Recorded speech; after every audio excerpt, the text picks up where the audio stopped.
Hello students, welcome to Shri children Jyoti महाविद्यालय।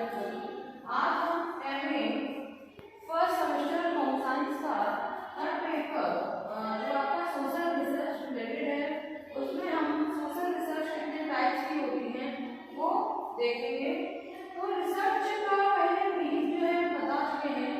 तो research यानी री माना होता है पुनः और सर्च का मतलब होता है खोज करना।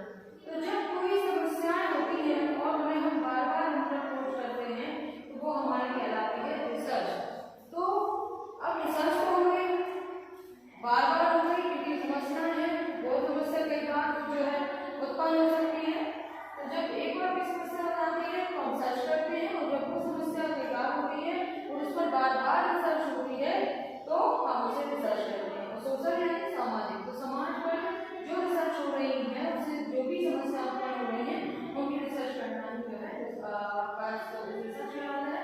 अब ये कितने टाइप की होती है तो ये मोस्टली जो है आपकी 3 टाइप की जो है ये रिसर्च होती है, जिनमें पहली जो हमारी आती है वो है हमारी फंडामेंटल या प्योर रिसर्च। प्योर का मतलब ही समझ में आता है कि मौलिक हो, ठीक है, जो वैलिड हो, जो पूरी तरीके से शुद्ध हो।